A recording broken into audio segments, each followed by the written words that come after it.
Vamos ler a palavra do Senhor. Vamos ler a palavra de Deus no livro de João, capítulo 9, verso 1 ao verso de número 7. Diz a palavra do Senhor: enquanto Jesus caminhava, viu um homem cego de nascença, e os seus discípulos perguntaram: Mestre, quem pecou para que este homem nascesse cego? Ele ou os pais dele? Jesus respondeu: nem ele pecou, nem os pais dele, mas isso aconteceu para que nele se manifestem as obras de Deus. Verso 4: é necessário que façamos as obras daquele que me enviou, enquanto é dia.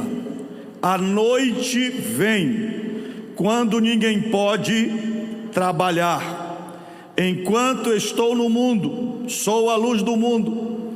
Depois de dizer isso, Jesus cuspiu na terra, fez lama com saliva, e com a lama untou os olhos do cego.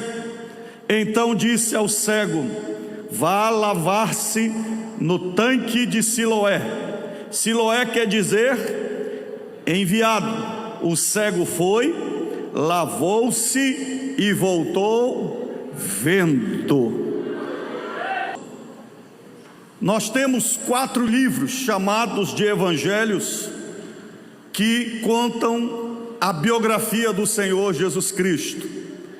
Mateus apresenta Jesus como Rei dos Reis, Marcos como servo do Senhor, Lucas como filho do homem e João como filho de Deus. E no livro de João nós encontramos 7 milagres narrados de forma detalhada pelo apóstolo João, para provar que Jesus é o Filho de Deus. E exclusivamente aqui nessa história do cego de nascença, Jesus, ele se utiliza deste momento para ensinar aos seus discípulos que ele, como Filho de Deus, ele veio à terra para fazer a obra de Deus. Aqui nesse texto nós aprendemos muitas verdades profundas, mas eu quero pensar com vocês sobre algumas verdades importantes sobre a obra de Deus. E em primeiro lugar, Jesus, ele nos desafia, ele dá uma ordem: façamos a obra que o Pai me enviou. Esta é a primeira verdade que nós aprendemos com Jesus. Veja o verso 4: é necessário que façamos as obras daquele que me enviou. Observe que Jesus, no meio da discussão que os discípulos queriam levantar a respeito do cego, Jesus interrompe e ele diz: nós temos que parar com a conversa e temos que fazer a obra de Deus. Por que Jesus disse isso? Porque se você ler o verso primeiro, diz: enquanto Jesus caminhava, viu um homem cego de nascença. Quem foi que viu o cego? Jesus. E o olhar de Jesus foi com um olhar de misericórdia, de paixão, de alguém que ama o necessitado e para dar atenção a ele e para resolver o problema do cego. Mas os discípulos, o que os discípulos viram? Os discípulos viram não só um cego.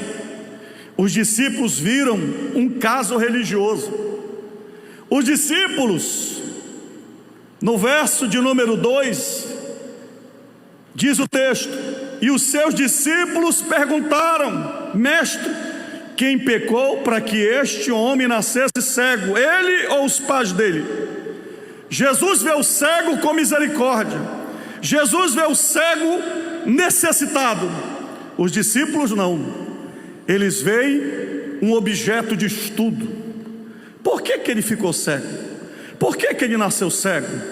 Quem pecou para que ele estivesse sofrendo? Naquela época era muito comum a crença da causalidade. Isto é, o filho herdava a consequência do pecado do pai.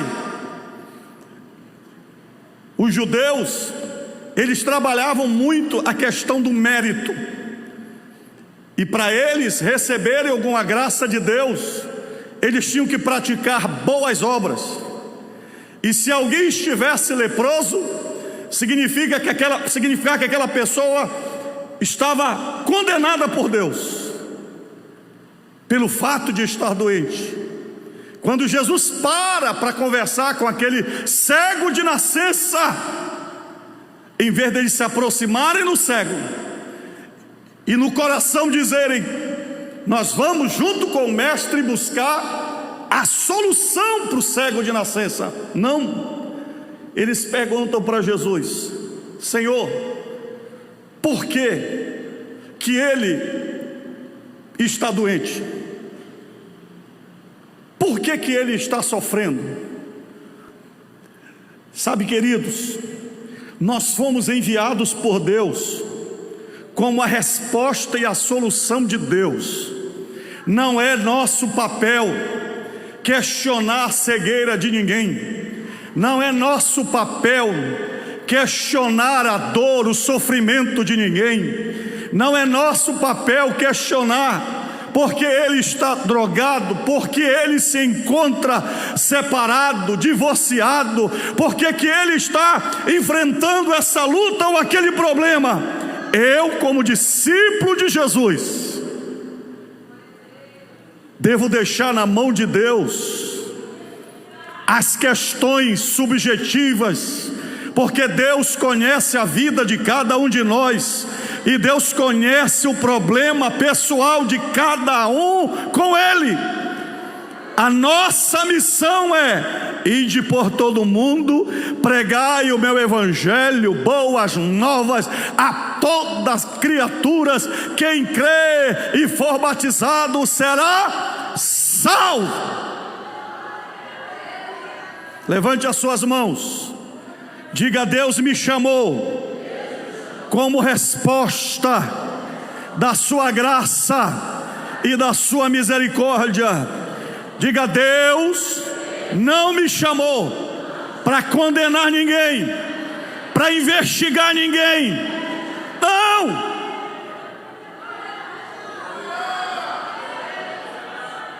E a resposta de Jesus, no nosso bom paraense, é na lata. Jesus encerra a conversa dizendo: nem ele pecou, nem os seus pais pecaram para que ele nascesse cego. Observe que Jesus não está dizendo que o cego era perfeito, que ele não tinha pecado até aquele momento, ou que os seus pais não tinham pecado, porque tem gente que quer interpretar por esse lado. Não, o que Jesus está dizendo é que a doença dele não tem nada a ver com o pecado dele. A cegueira dele não tem nada a ver com alguma coisa em particular que ele esteja sofrendo. Porque às vezes nós andamos com olhar de sentença, de condenação. Nós não ajudamos as pessoas porque queremos ser a palmatória de Deus. Primeiro queremos bater, primeiro queremos falar, primeiro queremos acusar. Jesus diz: Ele está desse jeito para que se manifeste nele a obra de Deus. Jesus sabia ou não sabia a razão pela qual aquele homem nasceu cego? Sabia ou não sabia? Sabia. Má formação, problema lá no parto, não sei o que foi. Jesus sabia, mas não era hora de entrar nesses detalhes. O que Jesus está dizendo é que cada pessoa que sofre, que Deus coloca na sua frente, é uma oportunidade que você tem para exercer os dons da graça que Deus te deu. Dom de amar, dom da misericórdia, da solidariedade, do abraço. Tem pessoas que não querem nada mais do que uma atenção, um carinho, um abraço. Que você chegue com essa pessoa e você não quer nem saber porque ela está chorando, mas você quer abraçá-la e olha nos olhos dela e diga: você é alvo da bênção e das obras de Deus.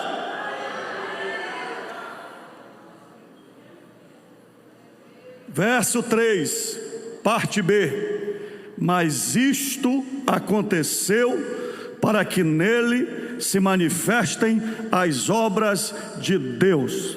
Escute uma coisa: não me tenha por atrevido em não querer saber a razão do seu sofrimento. Deus sabe por que você está sofrendo.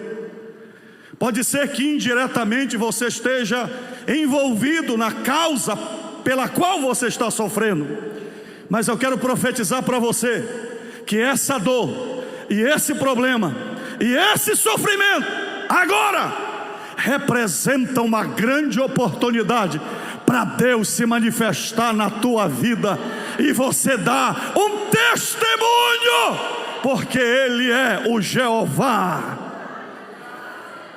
Jeová, que é a transliteração do nome Jesus, significa aquele que é o meu Salvador, aquele que traz à existência as coisas que não existem. O que Jesus está dizendo é: se você está diante de Jesus, ou se você está diante de um discípulo de Jesus, a única coisa que você tem que esperar é que esse discípulo de Jesus olhe para esse problema e acredite que Deus tem uma solução para resolver este problema.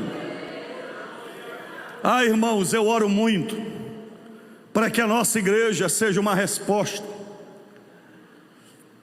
Eu oro para que onde nós estejamos, nos becos, nos lugares mais simples, nas baixadas, nos lugares mais nobres, aonde Deus te colocar,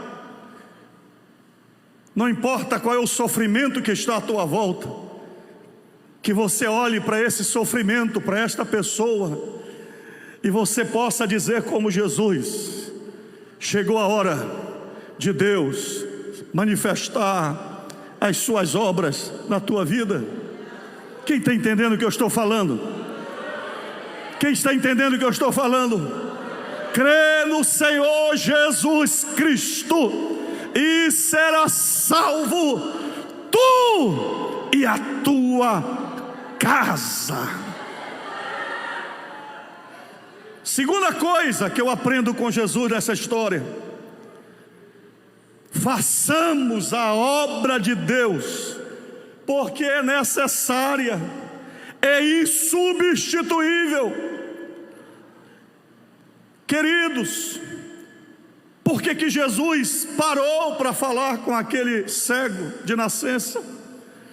Porque muita gente passou por ele e não parou, e nem os discípulos de Jesus queriam parar. Mas a Bíblia diz que quando Jesus caminhava, verso 1, viu. Tem muita gente que vê, mas não enxerga.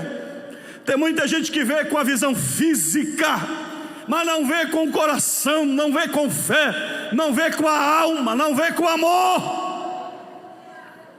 Mas Jesus viu.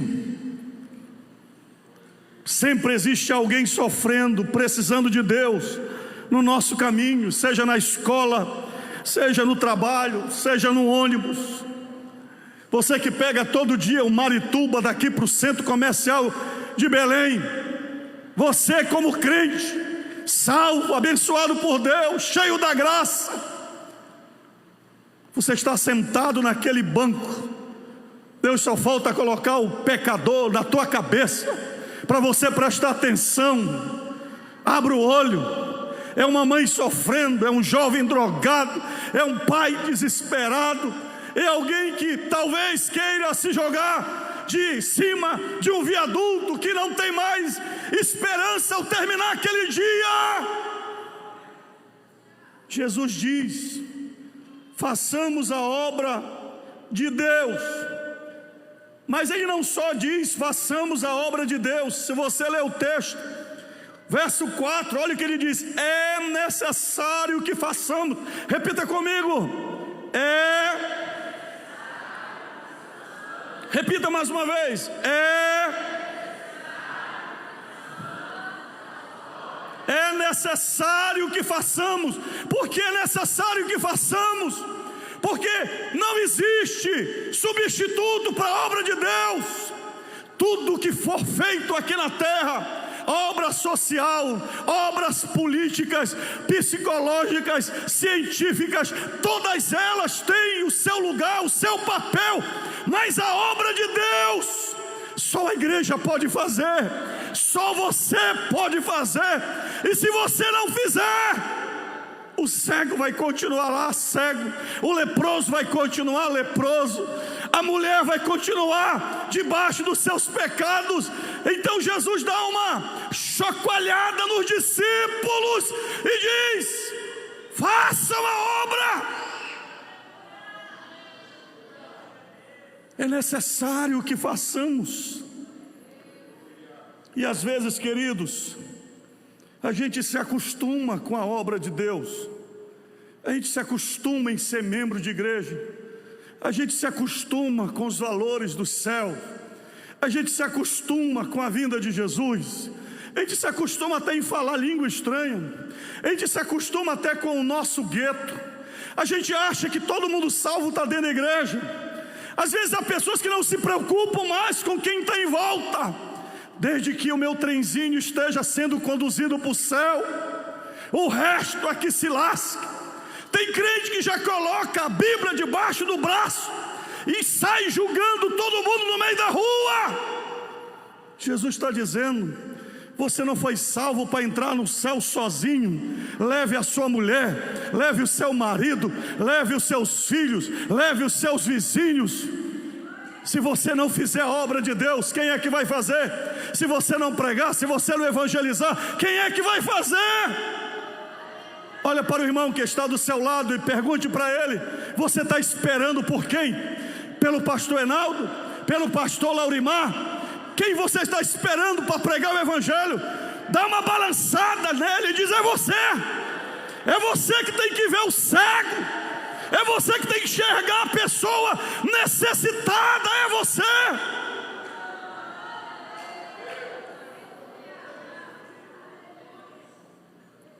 Jesus poderia ter dito assim: é necessário que eu faça a obra de Deus. Mas ele usa o verbo no plural. É necessário que façamos. Por quê? Porque ele começou sozinho.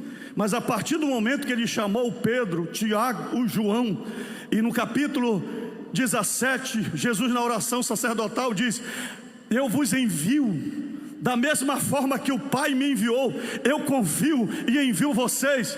Então Jesus está dizendo: é agora, não é eu faço, agora nós vamos fazer. Pedro, tu está enrolado agora, Pedro, você tem que fazer.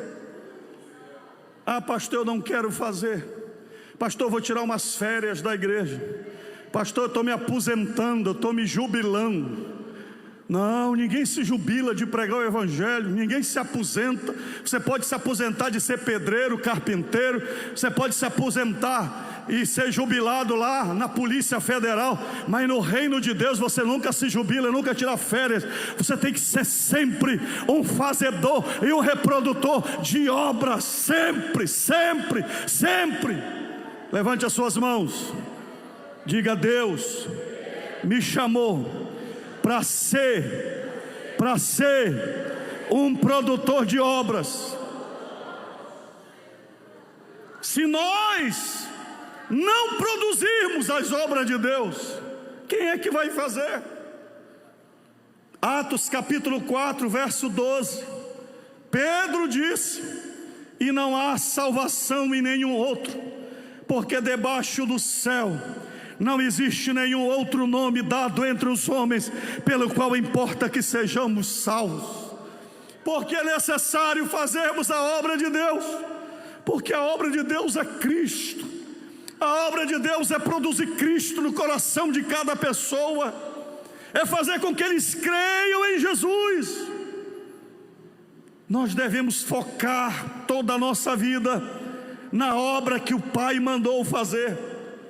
Eu quero ler novamente o verso 4, diz assim: façamos as obras daquele que me enviou. E eu sou levado a pensar, meus queridos e amados irmãos, que muitos de nós, muitos discípulos, desperdiçam a sua vida, energia, dons e talentos em obras humanas, para a sua própria glória e de outras pessoas. Qual é o convite de Jesus? Façamos as obras daquele que me enviou. É só para fazer a obra que Deus enviou para fazer. Se você usar a religião para se autopromover, você está perdendo o seu tempo. João capítulo 4, verso 34, em outro texto, Jesus disse assim, quando ele estava conversando com a mulher samaritana, e os discípulos chegaram, porque vieram com comida. Vocês lembram que antes de Jesus começar a conversa com a mulher samaritana, ele enviou seus discípulos para comprar comida em Sicar. Quando eles voltam com a comida, diz o texto, Jesus lhes declarou: a minha comida consiste em fazer a vontade daquele que me enviou e realizar a sua obra. O que é comida para Jesus? Os discípulos voltam com comida, já era quase 1h da tarde, talvez eles já tivessem almoçado lá em Sicar, mas Jesus não tem fome, e quando eles oferecem comida para Jesus, o texto diz que Jesus diz: eu já comi. Mas como, Senhor? Quem te deu comida? Jesus disse: eu tenho uma comida, eu já ganhei a mulher samaritana, e ela já está trazendo a cidade toda aí para mim ouvir, e eu vou ganhar toda esta cidade. A minha comida não é encher minha barriga, não é ter carro do ano, não é ter casa, não é ter o meu nome com diploma na parede. A minha comida, a minha satisfação, o meu prazer é esvaziar o inferno e encher o céu de filhos de Deus. Esta é a minha comida.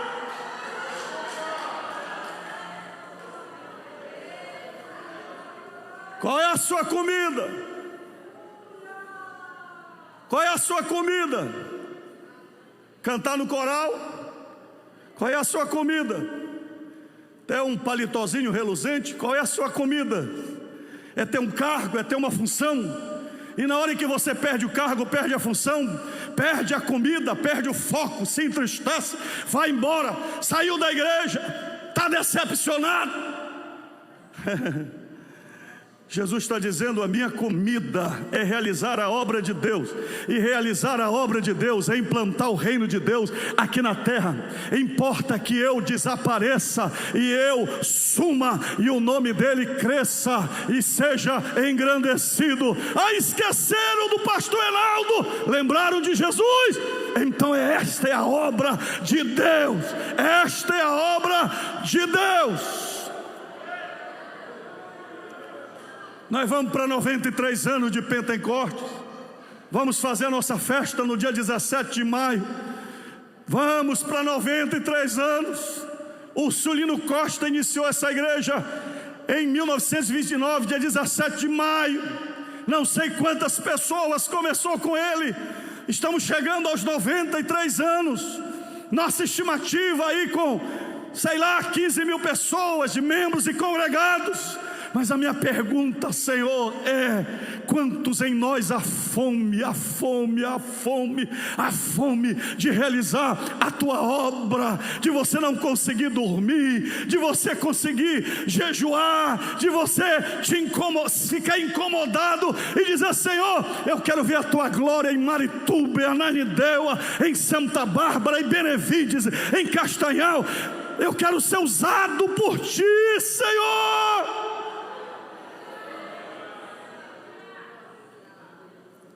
Irmãos, existe um pecado tão grande, que é o pecado da satisfação, de estar satisfeito, de estar acomodado, de estar quieto, de estar morno.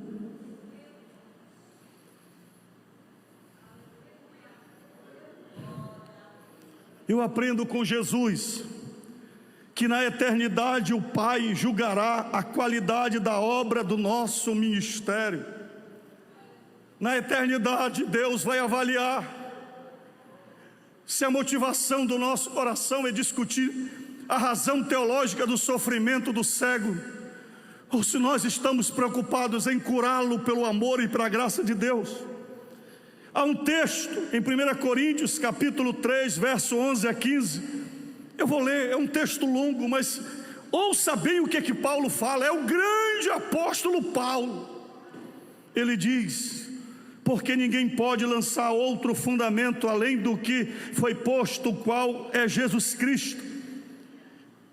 E se o que alguém edifica sobre o fundamento é ouro, prata, pedras preciosas, madeiro, feno e palha, Paulo diz que tudo que nós realizamos aqui na terra para Deus, como obra para Deus, está classificado em pedras preciosas, ouro e prata, ou madeira, feno e palha. E o verso 13 ele diz: a obra de cada um se tornará manifesta, pois o dia a demonstrará. Que dia? Jesus está voltando, porque será revelada pelo fogo, e o fogo provará qual é a obra que cada um está edificando.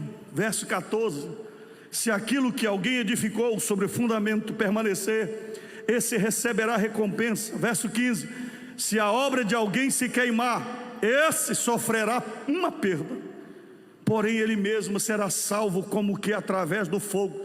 Paulo diz que tem crente que faz muita coisa para Deus, mas tudo que ele faz, misturado com inveja, com presunção, com orgulho, é apenas feno, é apenas palha, é apenas madeira.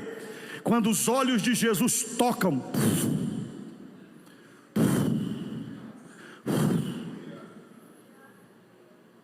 Paulo diz: se ele tiver muita misericórdia de Deus, a porta da graça vai se fechar, e a roupa dele vai ficar presa na porta da graça. Ele vai passar arrastado.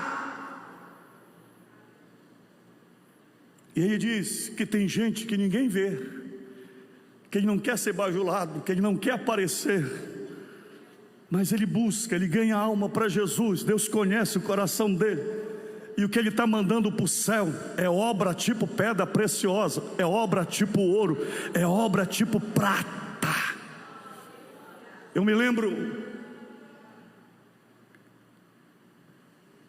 de uma palestra que eu tive no seminário. Eu estava no meio do meu seminário, eu entrei no CETAD, eu tinha 14 anos de idade. Eu acho que eu tinha mais ou menos uns 15 anos, nós recebemos um pastor, que era tio da pastora Rebeca, João Colenda, diretor do Pindamonhangaba. Ele tinha sido diretor aqui em Belém do Pará, mas não era mais. Ele veio visitar, ele estava bem velhinho, e eu tinha 15 anos de idade, fogo nas canelas para pregar o evangelho.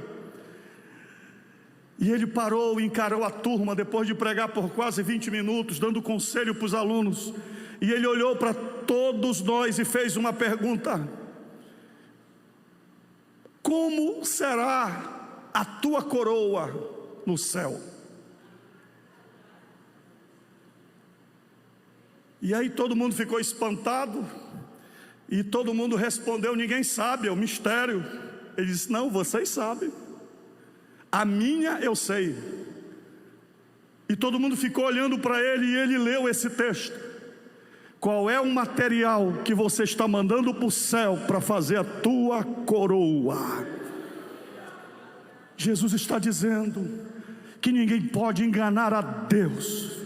Você pode enganar um ceguinho à beira da estrada, fazendo formulações teológicas, se arrogando de teólogo, filósofo, porque tem gente assim que conhece muito a Bíblia, parece o capeta e o diabo, mas não tem amor no seu coração para praticar um ato de solidariedade e mudar a vida destas pessoas, porque o reino de Deus não é feito por papo, por conversa.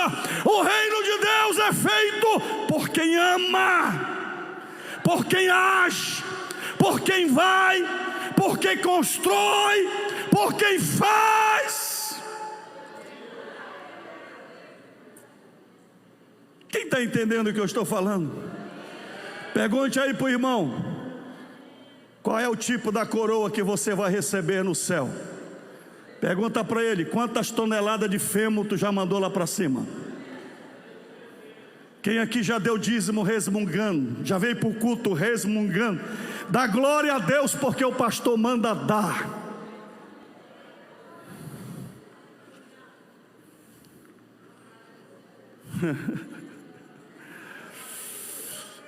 Levante as suas mãos. Deus, tem misericórdia de mim. Coloca fome no meu coração para fazer a tua obra. Eu quero profetizar que hoje você vai ser restaurado e renovado por Deus. Deus vai colocar uma fome no teu coração para realizar a sua obra, uma fome maior do que o teu prazer por dinheiro, por trabalho, por qualquer outra coisa. Que você ame fazer a obra de Deus. Terceira coisa que eu aprendo com Jesus nesse texto, ele diz: façamos a obra de Deus agora. Olha o verso 4, não se canse de ler: façamos as obras daquele que me enviou enquanto é dia. Você sabe que a única coisa que te pertence é o presente. O passado você não pode mais alterar e nem fazer nada. No futuro você não sabe nem se vai amanhecer vivo. Então a única possibilidade de você fazer alguma coisa para Deus é agora. É agora, no presente. O que é que você está esperando? Vou me formar, casar primeiro, vou ter filho, vou esperar esse menino desmamar. Não, agora eu tenho liso, só vou fazer quando eu tiver dinheiro. Não, agora eu não dá tempo, estou muito ocupado. E o tempo vai passando, e Jesus diz: façamos as obras daquele que me enviou enquanto é dia. E para nós entendermos isso, devemos lembrar que na época de Jesus a energia elétrica não existia. Então a vida era baseada na agricultura, era uma vida agrícola. O pessoal trabalhava na luz do sol. 6 horas da tarde já estavam jantando para dormir, e acordavam cedo nas primeiras horas do dia. Jesus está dizendo que existe um apagão que vai envolver a todos nós. E a gente pode interpretar isso como Mateus capítulo 20, verso 6, onde Jesus conta uma outra parábola sobre os trabalhadores da vinha que ele contratou. E nessa parábola, Jesus disse que nós somos os trabalhadores da 1ª hora, das 5 horas da tarde. Nós temos 1 hora para trabalhar. Se refere à dispensação da graça de Deus. Nós estamos sendo chamados para trabalhar antes do arrebatamento da igreja, antes da vinda de Cristo em glória. Jesus voltando, fecha-se a porta. É isso que ele diz no texto, quando ele fala: enquanto eu estou no mundo, verso 5, eu sou a luz do mundo. Isto é, enquanto Jesus, através do seu Espírito, está atuando na terra, as minhas palavras terão valor, as pessoas se converterão. Mas depois da vinda de Cristo haverá choro, virá grande tribulação, um anticristo, falso profeta, e não haverá mais oportunidade para você pregar. Então Jesus está dizendo: a hora é agora. A vinda de Jesus não vai esperar você estabelecer todos os teus projetos de vida para que você possa fazer a obra de Deus. A obra de Deus é agora, através de você, na tua família, no teu lar, na tua casa.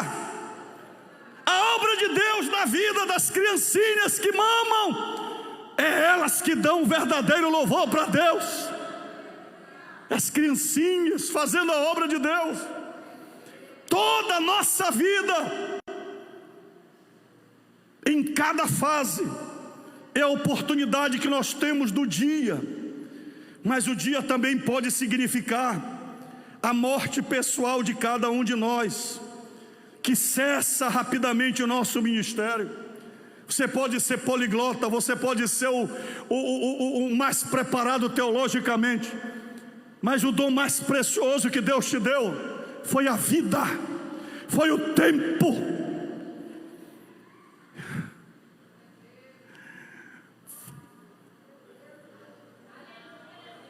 Amanhã pode ser eu, amanhã pode ser você, e a gente pode estar aqui dizendo: era tão talentoso, mas acabou para ele. Façamos a obra de Deus enquanto é dia. Quanto tempo você tem? Eu contei aqui para vocês o caso do irmão Leonardo, que nos ajudava na chácara, porteiro lá do Templo Pão da Vida.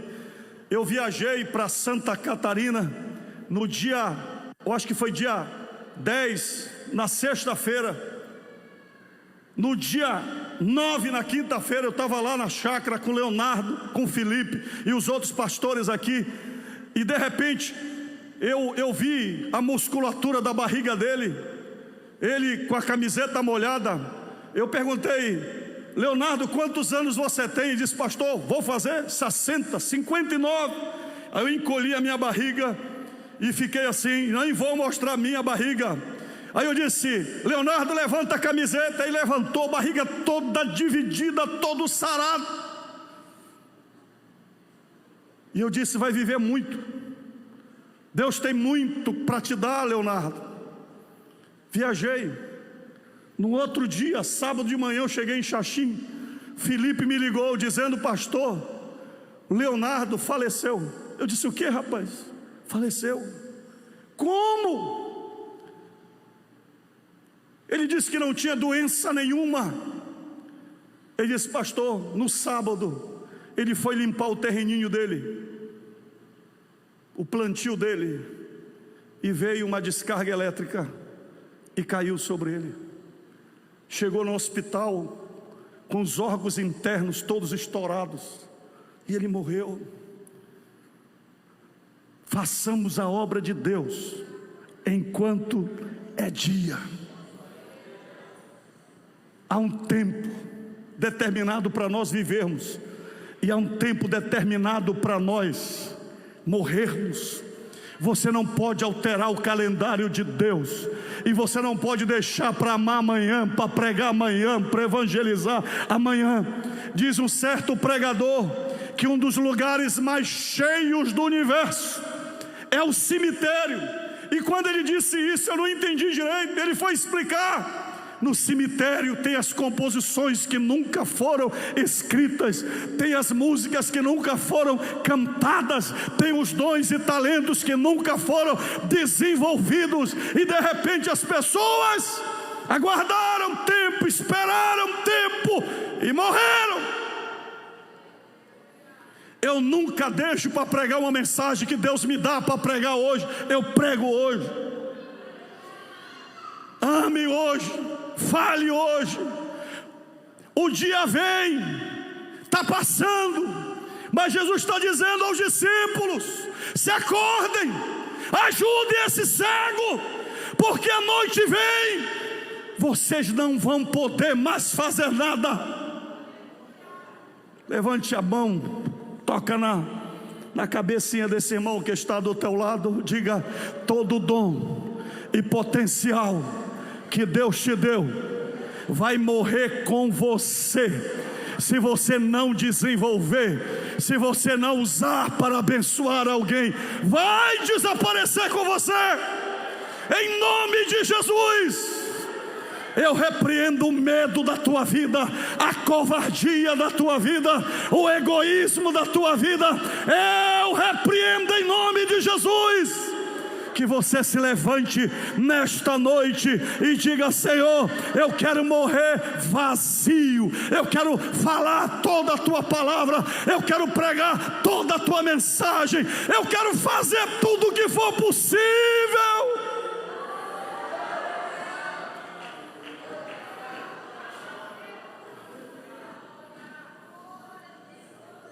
Eu vou fazer uma pergunta aqui. Quem aqui tem um sonho guardado? Levante a mão. Quem tem um sonho? Levante a mão.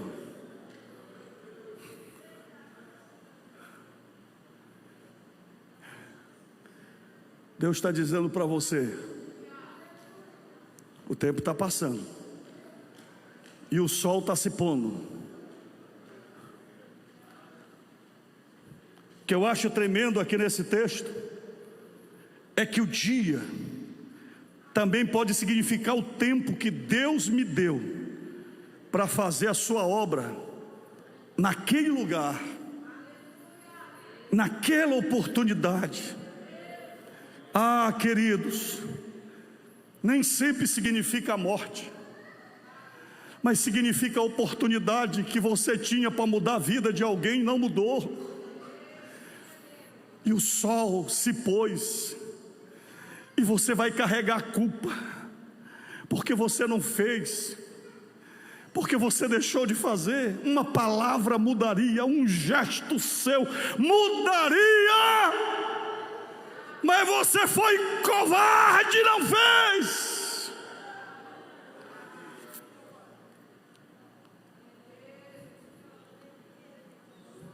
Eu quero profetizar em nome do Senhor Jesus, que antes que você envelheça, e antes que você perca a força, que você comece a trabalhar agora para Jesus, porque ninguém mais vai poder trabalhar e fazer no teu lugar aquilo que Deus mandou você fazer. Jesus está dizendo: a noite vem, está aqui no texto. A noite vem. O que diz o texto? Quando ninguém pode o quê? Pastor, eu quero trabalhar, mas não tem mais força, não pode mais, não aguenta mais o pique de uma vigília. Não aguenta mais. A minha fase de adolescente já passou, de jovem já passou. Eu me lembro, irmãos, quando eu era meio maluco, com 17, 18 anos de idade, aquela velocidade. Vocês não me conheceram pregando quando eu tinha 14 anos. Eu não estava nessa moleza aqui falando com o passado, não. Eu não sei nem quantas palavras eu falava por minuto, era muito rápido. Velocidade. Eu estou com 54, tem que ir dosando agora, para ver se eu chego aos 70 anos. Vigília, sexta-feira para sábado, sábado emendava para passear com os colegas, à noite no sábado já tinha culto em alguma praça, de manhã no domingo já tinha culto nas feiras, depois tinha consagração, depois tinha escola dominical, às 15 horas tinha reunião com jovens à tarde, à noite já tinha o culto na congregação, não tinha cansaço. A noite vem, você só deseja, mas não pode. O corpo não vai. É por isso que a Bíblia diz que nos últimos dias os velhos sonharão. Mas quem profetiza, quem fala, quem grita, quem é? Vossos filhos profetizarão. Vossos jovens terão visões. Não tem catarata no olho, vê, enxerga a vida e vê, e vai.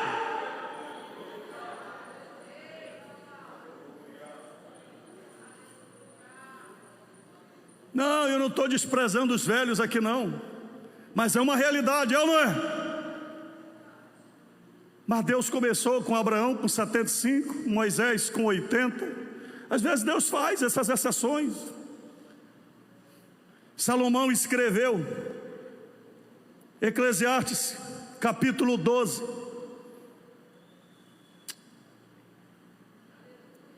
verso 1 em diante, o texto que todos nós conhecemos. Lembre-se do seu Criador nos dias da tua, antes que venham os dias maus e chegue os anos em que você dirá, não tenho neles. Lembre-se do seu Criador, antes que se escureça o sol, a lua e as estrelas, e as nuvens voltem depois da chuva. Lembre-se dele antes do dia em que tremerem os guardas da casa e os seus braços, e se encurvarem os homens que no passado eram fortes, e as suas pernas, e cessarem os moedores da sua boca, por já serem poucos, e se escureçam os que olham pelas janelas os seus olhos. Verso 5: faça isso antes que as portas da rua se fechem e os ruídos das pedras do moinho se torne difícil de ouvir. Quando você se levantar, a voz das aves e todas as harmonias, filhas da música, começarem a desaparecer. Verso 6: quando você tiver medo do que é alto e se espantar no caminho, quando florescer como a amendoeira e o gafanhoto lhe for um peso, e quando você perder o apetite, porque o ser humano vai à morada eterna, e os pranteadores andarão rodeando pela praça. Lembre-se do seu Criador, antes que se rompa o fio de prata, e se despedace o copo de ouro, e se quebre o cântaro junto à fonte, e se desfaça a roda junto ao poço, e o pó volte à terra de onde veio, e o espírito volte a Deus que o deu. Vaidade de vaidade, diz o pregador, tudo é vaidade. Aqui vaidade é no sentido de passagem. Tudo na tua vida vai passar. A única coisa que vai ficar é o que você fez de melhor para Deus. Então, o que Jesus está dizendo aos discípulos é: faça o melhor para Deus agora. Atos 20, 24, Paulo disse: porém nada considero a minha vida preciosa para mim mesmo, desde que eu complete a minha carreira e o ministério que recebi do Senhor Jesus, para testemunhar o evangelho da graça de Deus. Quantas pessoas talentosas e abençoadas por Deus, que foram levantadas e sumiram rapidamente, e você diz assim: mas já passou. Quantas pessoas você conhece que morreram desperdiçando as suas vidas no pecado? Quantos obreiros você conhece que estão terminando as suas vidas na mediocridade, na mesmice, arrependidos, porque não fizeram o melhor para Deus. Jesus está olhando para os seus discípulos e dizendo para eles: não espere o próximo cego, façamos agora a obra de Deus enquanto é dia. Eu quero fazer um convite para vocês hoje, irmãos. 93 anos de Pentecostes. Eu quero fazer um convite para cada pastor, para cada evangelista, para cada diácono, para cada membro e congregado que está aqui. Façamos a obra de Deus. Quando? Amanhã? Não! Agora! Levante as suas mãos. Diga: eu vou fazer o melhor, o melhor, o melhor, o melhor, o melhor para Deus agora. Em último lugar, façamos a obra de Deus no poder do Espírito Santo. Queridos, diz o texto no verso 6: depois de dizer isto, Jesus cuspiu na terra, fez lama com saliva e com a lama untou os olhos do cego. Então disse ao cego: vá lavar-se no tanque de Siloé, que quer dizer enviado. O cego foi, lavou-se e voltou vendo. A primeira coisa que nós devemos entender, que tudo que Jesus fez na terra, Ele fez sob o poder do Espírito Santo de Deus. Ele viveu como homem, andou como homem, morreu como homem e fez as suas obras pelo poder do Espírito Santo. É isso que diz a palavra de Deus. Em Atos capítulo 10, verso 38, diz assim: assim como Deus ungiu a Jesus de Nazaré com Espírito Santo e com poder, Jesus andou por toda parte, fazendo o bem e curando todos os oprimidos do diabo, porque Deus estava com ele. O que Jesus está dizendo para os discípulos? Vamos ajudar esse cego. Aí os discípulos disseram: como? Jesus: eu vou ensinar para vocês. Cuspiu na terra, fez um barrinho, meteu no olho do cego. Alguns teólogos perguntam por que Jesus fez isso. Foi o único milagre que Jesus fez desta forma, porque Jesus tem várias formas de trabalhar na minha vida. Escute, Deus trabalha na minha vida de uma forma, trabalha na tua vida de outra forma.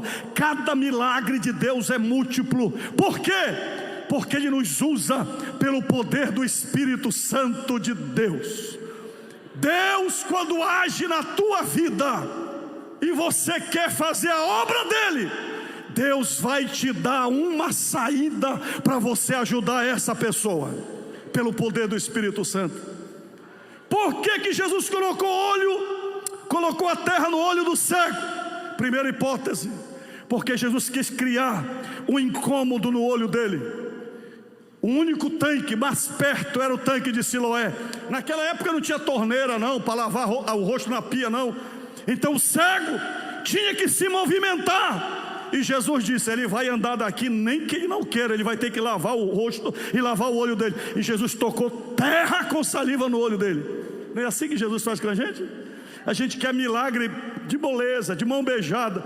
Aí Deus quer que a gente se levante da cadeira preguiçosa. Diz: vou te abençoar, mas você tem que levantar dessa rede, dessa cama, e vai te lavar. E aí Jesus coloca uma terrinha no olho da gente, que é para incomodar, e a gente vai se lavar nem que a gente não queira. Quem aqui está com terra no olho colocado por Jesus? Levante a mão aí. Pergunta para o irmão que está do teu lado: Jesus está colocando terra no teu olho? Tu está incomodado? Aí você diz: eu pedi a cura e Jesus deu terra. Eu pedi milagre e Jesus produziu incômodo. Mas eu quero profetizar na tua vida que esse incômodo de Deus é só um pretexto para te movimentar. Vai lá, obedece a Jesus, vai lá no tanque da humildade e Deus vai fazer o milagre na sua vida. Segunda hipótese: porque Jesus colocou terra no olho do cego com saliva? porque Jesus estava voltando ao Éden.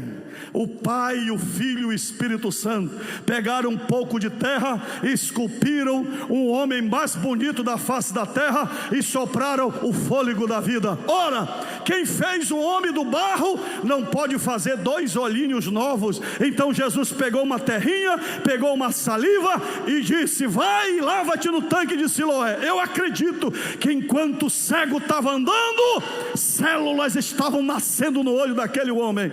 Ah não, você tinha que dar glória a Deus.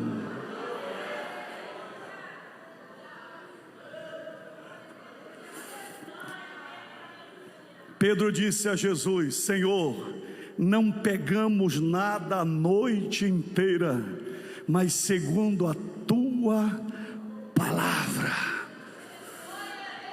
Escute, Jesus não disse o que seria feito com o cego, ele apenas agiu e o resto foi com Deus. Eu quero profetizar para você que da mesma forma virá o poder do Espírito Santo sobre as nossas vidas, e Deus vai te usar, Deus vai te usar, Deus vai te usar. Na hora em que você falar, Deus vai te usar. Na hora em que você declarar a palavra, Deus vai te usar. Deus vai te usar. Jesus está dizendo: façamos a obra de Deus enquanto é dia. O caso do cego é específico. Se você ler 1 Coríntios capítulo 12 verso 7, 1 Coríntios capítulo 12 verso 4 a 7 diz assim: ora, os dons são diversos, mas o Espírito é o mesmo. E também há diversidade nos serviços, mas o Senhor é o mesmo. E há diversidade nas realizações, mas o mesmo Deus é quem opera tudo em todos. A manifestação do Espírito é concedida a cada um, visando a um fim proveitoso. E sabe o que é extraordinário? João 14 verso 12, Jesus disse assim: em verdade lhes digo, que aquele que crê em mim fará também obras maiores que eu faço, e outras maiores fará, porque eu vou para junto do Pai. E tudo quanto vocês pedirem em meu nome, isso farei, a fim de que o Pai seja glorificado no Filho. E se me pedirem alguma coisa em meu nome, eu o farei. Jesus está dizendo: façamos a obra de Deus enquanto é dia. Irmãos, há uma unção de Deus aqui neste lugar. A unção do Espírito de Deus está aqui neste lugar. Quem aqui quer fazer a obra de Deus? Quem aqui quer colocar a sua vida à disposição de Deus? Quem aqui quer lutar e fazer a obra de Deus enquanto é dia? Eu não sei qual é a luta e os problemas que você está enfrentando, mas eu quero orar pela sua vida, para você ser cheio do Espírito de Deus. Eu quero consagrar a sua vida a Deus. Eu vou dobrar meu joelho, porque essa mensagem é para mim, e eu estou dizendo: Senhor, eu quero fazer a tua obra enquanto é dia. Pai, nós estamos na tua presença, Senhor. Nós estamos na semana em que vamos celebrar os 93 anos da tua igreja aqui em Marituba, e no mês de junho vamos comemorar os 111 anos da Assembleia de Deus. Nós somos resultados, Senhor, das obras na vida de tantos homens e mulheres: Daniel Beck, Gunnar Vingre, Celina de Albuquerque, Ucilino Costa, Adalberto Galvão, Itamar. Todos eles creram e fizeram, e realizaram, e se entregaram. Agora é a nossa vez, é a nossa geração, Senhor. Abre os nossos olhos, coloca a fome em nós de fazer a tua obra, antes que o dia termine, antes que a noite chegue, antes que termine o prazo do nosso trabalho. Nós queremos fazer tudo o que o Senhor mandou. Nós queremos realizar tudo que o Senhor mandou. Nós queremos nos entregar 100%, Senhor. Perdoa as nossas fraquezas, os nossos erros, as nossas falhas. Tira de nós tudo que não te agrada, Senhor. Limpa-nos. Mas tira da nossa boca as desculpas. Tira da nossa vida os impedimentos. Não importa se somos crianças, adolescentes, jovens, adultos, solteiros ou casados. Cada um vive a sua vida na sua fase, no seu tempo.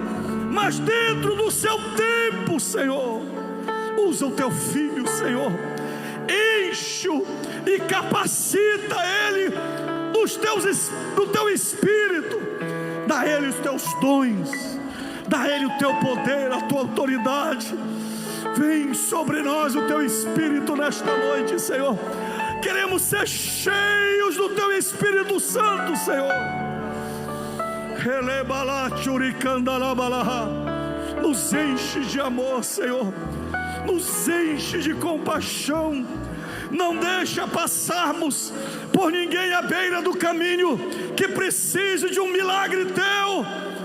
Não nos deixa nos desviar dele, mas que nós sejamos a tua resposta, a tua solução para a vida desta pessoa que está sofrendo. Em nome de Jesus, o amor de Deus, a graça do Senhor Jesus Cristo e a consolação do Espírito Santo seja com todo o povo de Deus, desde agora e para sempre. Amém.